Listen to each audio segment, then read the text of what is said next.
Today we're discussing Linda Yaccarino, CEO of X or Twitter, and what she said and what she meant, how it's interpreted during her Twitter space yesterday. Let's do it.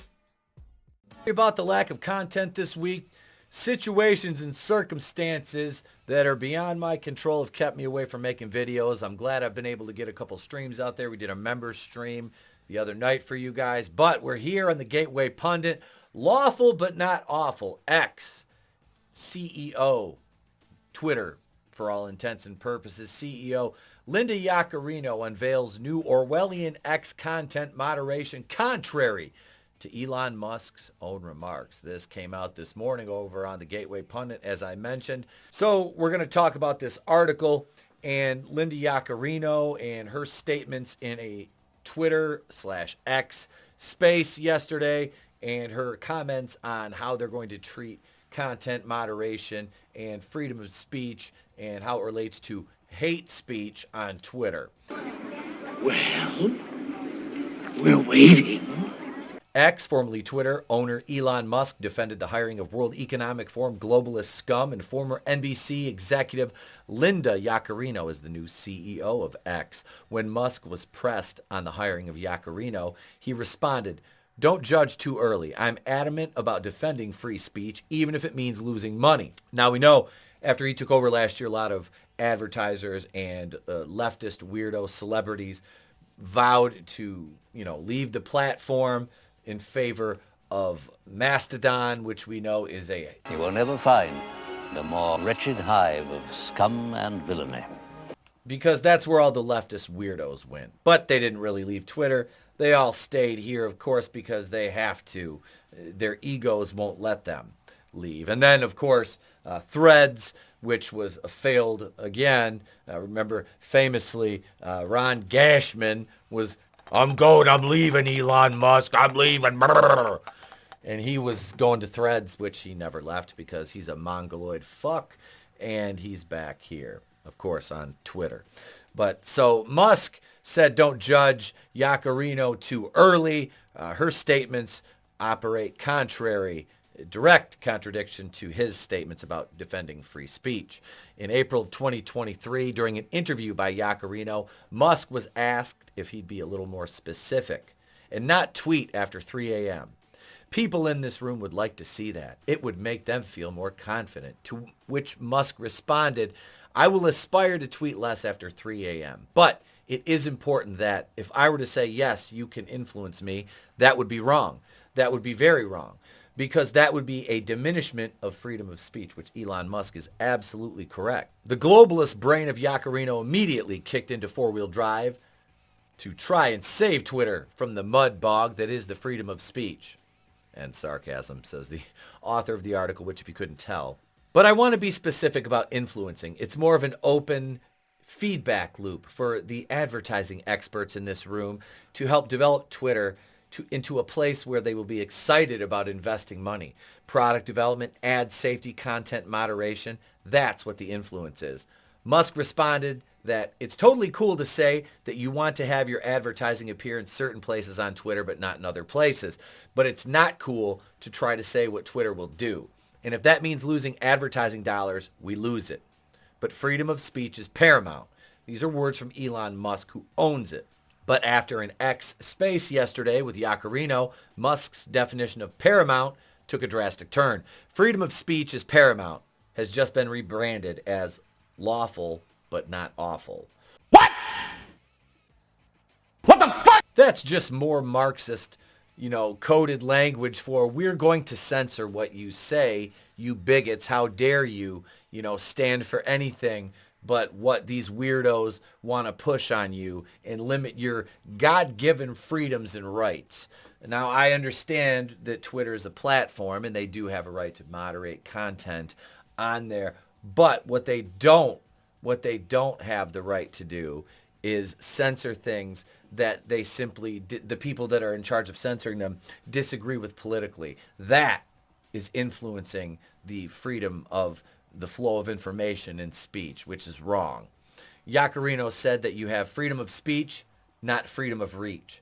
This is a clear departure from putting free speech ahead of advertising dollars. The old bait and switch. X will argue you still have free speech. We just won't let anyone see it. Oh, shit. Here we go again. I love this picture of Linda Yaccarino with the change. Remember that garbage? Pepperidge Farm remembers. We've introduced a new policy to your specific point about hate speech called freedom of speech, not reach. So if you're going to post something that illegal or against the law, you're gone. Zero tolerance. But if you're going to post something that is lawful but awful, you get labeled. You get labeled. You get de-amplified, which means it cannot be shared. And it is certainly demonetized. Back to your direct point about brand safety. So they are protected from the risk of being next to that content. And it's also why it's really important to note that once a post is labeled and it can't be shared and the user sees that, 30% of the time they'll take it down themselves. Staggeringly, they take it down. Okay, now the reason that people take it down is because they've been censored. And at this point, there's no reason to leave the post up. And this lawful but awful is ridiculous. Labeling people. Now, I guarantee you that these labels are not going to be used in their purest form to simply weed out actual hate speech. No. The definition, the modern Marxist definition of hate speech is speech that goes against the propaganda machine, which we all know what happens. Alex Jones and all these other people getting removed from, platforms like YouTube, Twitter, Facebook, all that, along with, former President Trump. So the same thing, censorship. And that is wrong. I mean, you have these weirdo tools of the administration on Twitter, Brooklyn Dad Defiant, JoJo from Jersey, John Cooper tweets, Jeff Tiedrich. All these people are nothing. Erica Marsh, who's, thank God, her account was finally suspended.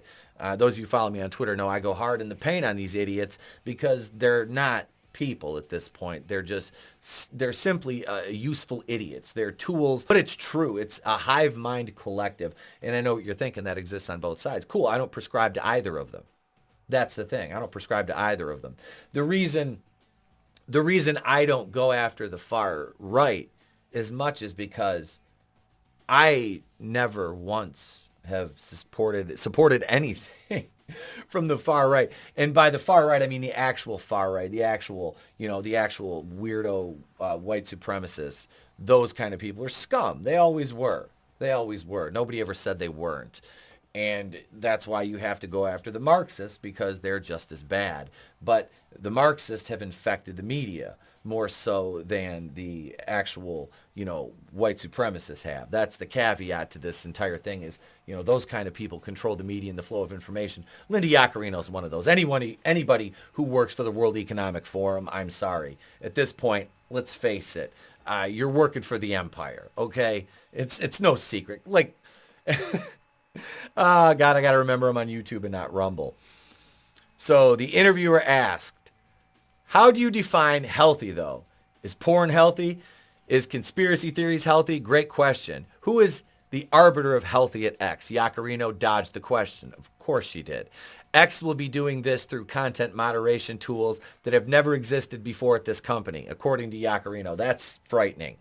It's really important that everyone should be allowed to have their opinion, right? And that's really important that that's for everyone. Not just for what some people determine that is a lane you should live in, which is odd coming from a globalist. And as far as brands reacting potentially to some of anyone's tweets, again, that's why we put the brand safety tools and capabilities in place. But also, I think what brands are getting more and more reminded of is the platform is not about a particular person's tweets. It's about the vibrancy and the 500 million users who are on the platform and what that represents as opportunities for them. Liar! X has gone back to putting advertisers over users, despite Musk's April comments. And in total genius, he's convinced many of us, myself included, to pay him $8 a month for it. Not me. I did for a short time, but then I rescinded that once my account was blocked for a tweet that I won't even mention what I said, because YouTube is bullshit. If I was on Rumble, I don't know if I don't think I even have a screenshot of it anymore. But it was nothing that wasn't based in fact and 100% biological truth. Let me just say that. And that got me banned from Twitter. while I'm a paying customer. I said, you don't get my money after that. I'm sorry. You know, it was nice because you got a little expanded reach with the check mark, but, and it's funny when people try to insult you, they're like, you paid for Twitter, haha. And I'm like, yeah, and I pay for YouTube Premium too. And, you know, I've never once been denigrated for that, but because I paid for Twitter, I'm somehow stupid for having disposable income to pay for it. I mean, that's the thing. That, to me, is a smooth-brained move on their part.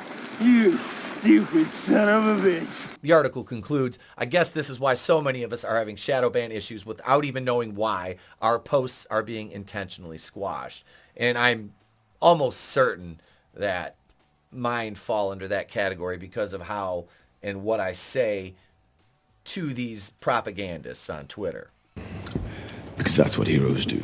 But here, we'll pull up Linda Yaccarino's tweet. So here it is right here. Excited to continue the momentum in our business, and we are officially bringing back the client council in the fall. More soon. Flex emoji.